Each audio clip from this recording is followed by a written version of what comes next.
Hi, sir. Today, myself and Michaelin will be doing a quick presentation of our mini business plan for our final exam, business English requirement.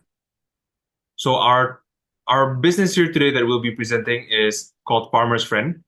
Farmer's Friend has the motto of empowering farmers, nurturing growth. Now, our vision is to be able to support local Indonesian farmers through sustainable and profitable business practices. Now, what that means is that we want to provide them with as much support as we can in order for the farmers to be able to grow high quality vegetables and to be able to create a more sustainable living for themselves.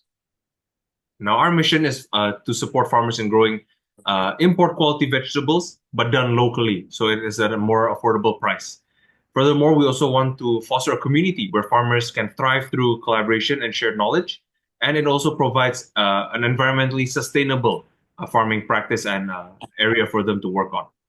Now, our purpose for this is to be able to bridge the gap between local farming and the higher end market of Jakarta, which includes luxury hotels, fine dining, and even uh, upper end and upscale supermarkets. Now, our vision and our goal for the company is for Farmers Friend to be able to supply these high quality vegetables to hotels and restaurants, representing the farmers essentially. Now, these are a few of the target of our services.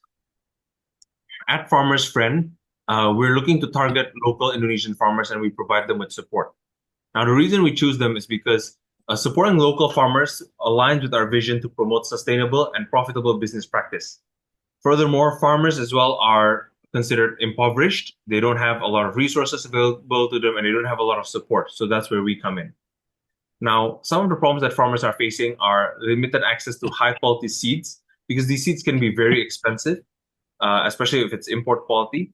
Second, they have a difficulty in accessing premium markets because they're based a few hours outside Jakarta, and it's very unlikely for them to come on their own to Jakarta and interact with purchasing managers or chefs.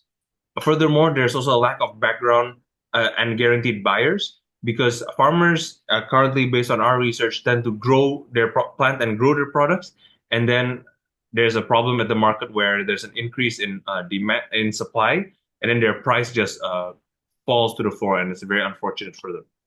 Now, the way we're planning on helping them is to number one, provide high quality seeds to farmers so that they can grow high quality import quality vegetables. Second, we guarantee a market for them where we buy their produce from them at a premium. And third, we'll be selling these produce for them. And so then the profit that we generate from our sales, that is what we're going to pay out to the farmers essentially.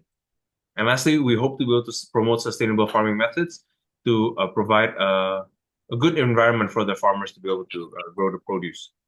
Now, the type of help that we're looking to offer them includes material, market access, as well as educational access should they require it. And lastly, the estimated cost for this project will depend on a few factors. So, number one, the type of seeds that will be used, and also the size of the land that would be used. So farmers currently purchase seeds for around 1 to 2,000 rupiah per seed, but we're looking to provide it to them for free of charge, and there will be no minimal and no upfront cost.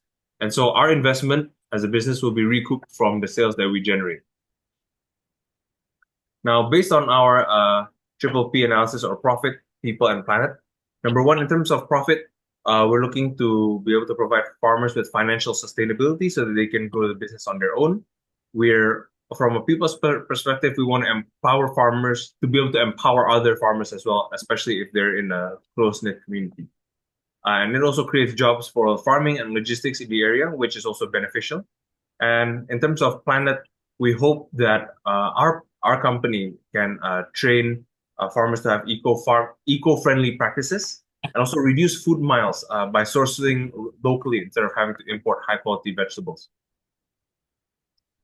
And lastly, from my part, in terms of products and services, again, we're looking for high-quality products, services. We're looking to provide as much support as we can for farmers, and we want to connect them to luxury hotels and restaurants as well. Now, our primary target market in the luxury hotels, we would approach those by cold calling and also by bringing samples and meeting up with them. And for the secondary target market, where local farmers are seeking reliable buyers and sustainable farming solutions, those we can also support through various channels later on that my friend Michaelin will explain. I'll pass the mic on to Michaelin. Oke, next slide. Yap. Oke. Bentar, Gap. Gua dipanggil ini. Beda. Bentar, Mike. Gue baru pause dulu. Gak apa-apa. Take your time. Oke. Wait ya. Iya, yeah.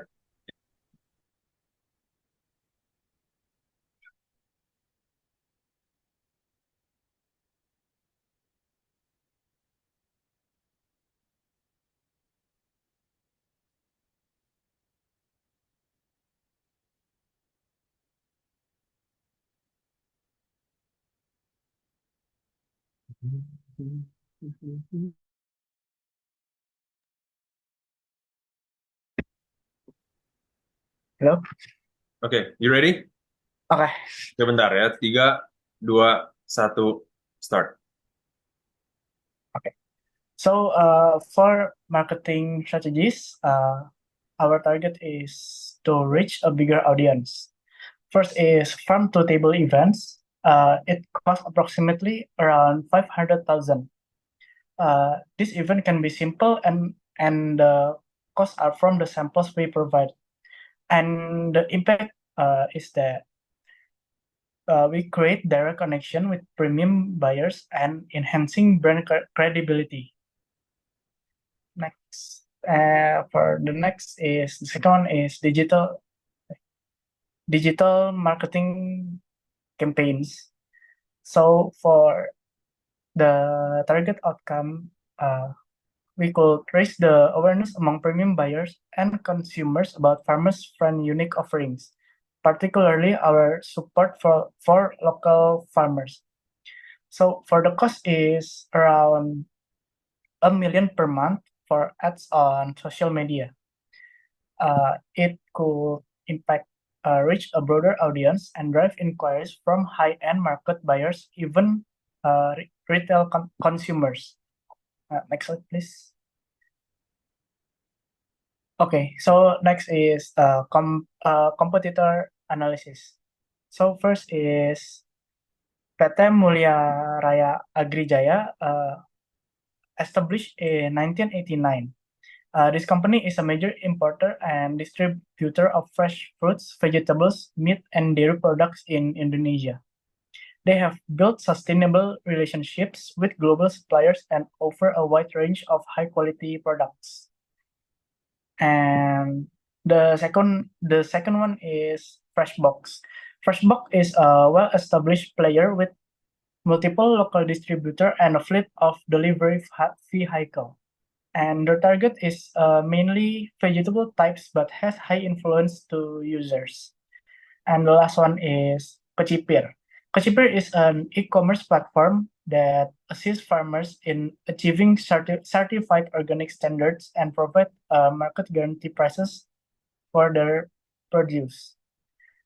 So, for the how do we tackle this is by using local empowerment, sustainability, and guaranteed market access. Next. And so for the revenue strategies, we could use e-commerce strategy and B2B sales strategy.